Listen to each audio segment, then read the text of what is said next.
श्री शिवाय नमस्तुभ्यम। हर हर महादेव। आप सभी को पता है कि एकादशी का बहुत ही पवित्र दिन आ चुका है। पूज्य गुरु जी कहते हैं कि कोई उपाय करो या ना करो, सुधा वाला जो उपाय है, यह उपाय एकादशी को करना बहुत ही जरूरी होता है। आपकी जो भी मनोकामना होगी, जो भी इच्छा होगी, वो सारी इच्छा आपकी पूर्ण होगी।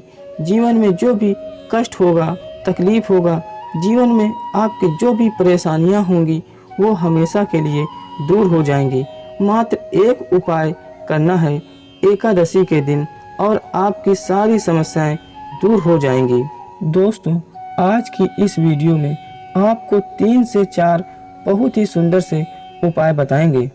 पहला जो उपाय होगा, यह सौदा वाला बहुत ही विशेष उपाय होगा।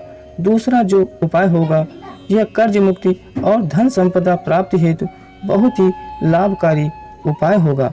तीसरा जो उपाय होगा, यह पितृदोष दूर करने का महा उपाय है। दोस्तों, मोहिनी एकादशी व्रत के पुण्य प्रताप से व्यक्ति द्वारा किए गए सभी पाप कर्म नष्ट हो जाते हैं। साथ ही व्यक्ति को मृत्यु के बाद वैकुंठ लोक में स्थान प्राप्त होता है। इस दिन भगवान विष्णु की आराधना करने से और व्रत करने से पितरों से भी मोक्ष की प्राप्ति होती है। साथ ही व्यक्ति को पितृदोष से भी छुटकारा मिल जाता है। अगर आप भी पितृदोष से परेशान रहते हैं तो मोहिनी एकादशी के दिन आप इन 3 में से कोई भी एक विशेष उपाय जरूर करें। दोस्तों, हर वर्ष वैशाख माह के शुक्ल पक्ष की 10वीं तिथि के अगले दिन मोहिनी एकादशी मनाई जाती है। इस महीने में 19 मई को मोहिनी एकादशी तिथि पड़ रही है। तो आज की ये वीडियो बहुत ही खास और विशेष होने वाली है।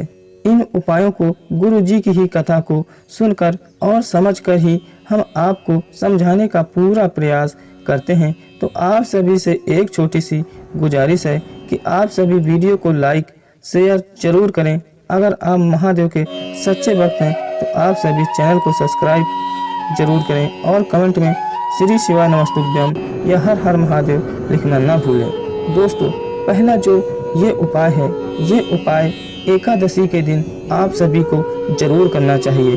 गुरु जी कहते हैं कि कोई उपाय आप करो या ना करो, पर मोहिनी या किसी भी एकादशी को ये उपाय जरूर करना चाहिए।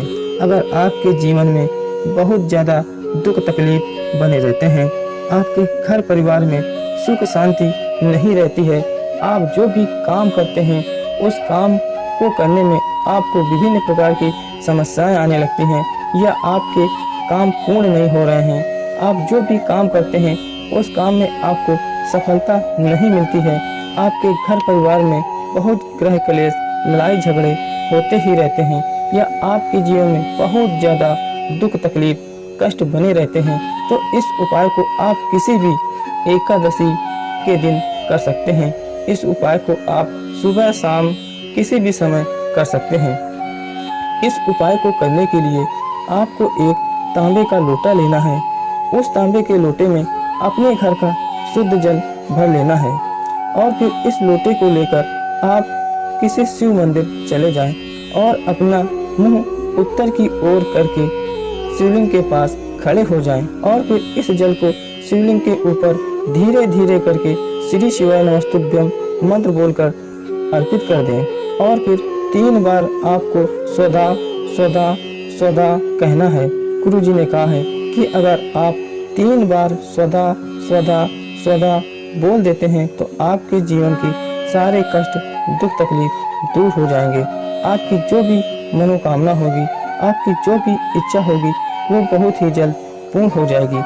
अगर आप और भी अधिक लाभ प्राप्त करना चाहते हैं तो आप स्वधा स्रोत का पाठ भी कर सकते हैं। इसमें 12 श्लोक हैं। स्वधा स्रोत का पाठ करने से 100 बार श्राद्ध करने और सभी तीर्थ में स्नान करने का पुण्य फल प्राप्त होता है। अगर आप स्वधा स्रोत का पाठ करते हैं तो आपको बेहद शुभ लाभ प्राप्त होंगे। दोस्तों, दूसरा जो उपाय है, यह उपाय धन संपदा और कर्ज मुक्ति हेतु बहुत ही लाभकारी उपाय है। अगर आपके जीवन में धन संपदा की बहुत कमी है या आपके ऊपर कर्ज हो गया है, आप कर्ज की समस्या को लेकर बहुत परेशान रहते हैं, आपके घर में धन नहीं रुकता है, आपके घर में 1 रुपए आते हैं और 1.25 रुपए खर्च हो जाते हैं, तो इस उपाय को करने से आपका कर्ज धीरे धीरे उतरना शुरू हो जाएगा। आपके खर्चों में कमी आएगी, आपके घर में धन टिकना शुरू हो जाएगा। इस उपाय को करने के लिए आपको 1 तांबे का लोटा लेना है। उस तांबे के लोटे में अगर आपके घर में गंगा जल है तो आप उस लोटे को पूरा गंगा जल से भर लें। अगर गंगा जल नहीं है तो उस लोटे को अपने घर के शुद्ध जल से भर लें और फिर उसमें 4 से 5 बूंद गंगा जल की डाल दें। और फिर आपको 7 सुंदर से बेल पत्र लेने हैं।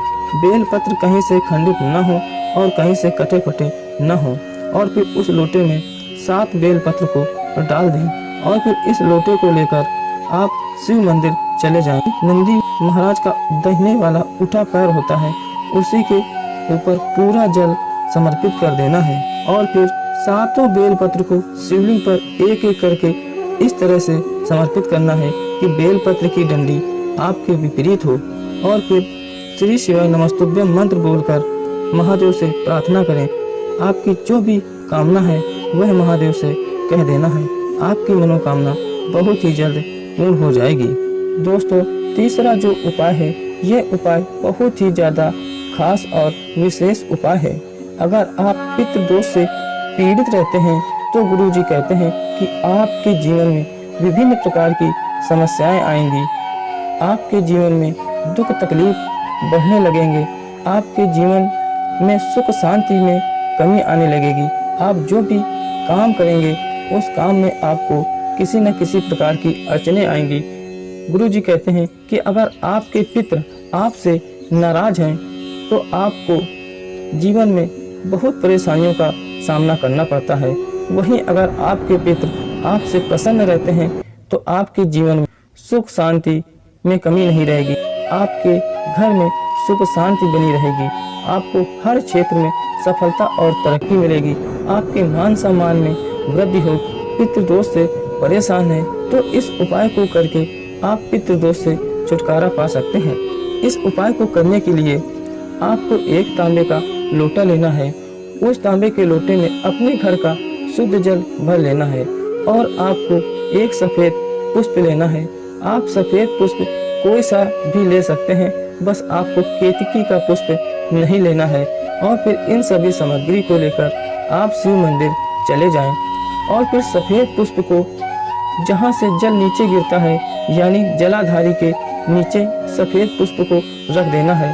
सफेद पुष्प को इस तरह रखना है कि पुष्प का जो मुख है वह शिवलिंग की ओर हो और डंडी का भाग जलाधारी की विपरीत हो, और फिर उस 1 लोटे जल को शिवलिंग के ऊपर श्री शिवाय नमस्तुभ्यम मंत्र बोलते हुए धीरे धीरे अर्पित कर देना है। गुरुजी ने कहा है कि जो जलाधारी के नीचे जहाँ पर जल गिरता है वो आपके पितरों का स्थान होता है। ऐसा करने से आपके पितृ आपसे प्रसन्न होंगे और आपको पितृदोष से भी मुक्ति मिल जाएगी। साथ ही पितृदेव आपको आशीर्वाद प्रदान करेंगे। पितरों के आशीर्वाद से आपको सुख शांति, धन वैभव, यश कीर्ति, मान सम्मान, हर क्षेत्र में सफलता और आप तरक्की करेंगे। दोस्तों, ये उपाय एकादशी के बहुत ही खास उपाय हैं। दोस्तों, अगर आपका कोई भी प्रश्न है तो आप कमेंट में पूछ सकते हैं, लेकिन आपको गलती नहीं करना है। श्री शिवाय नमस्तुभ्यम। हर हर महादेव।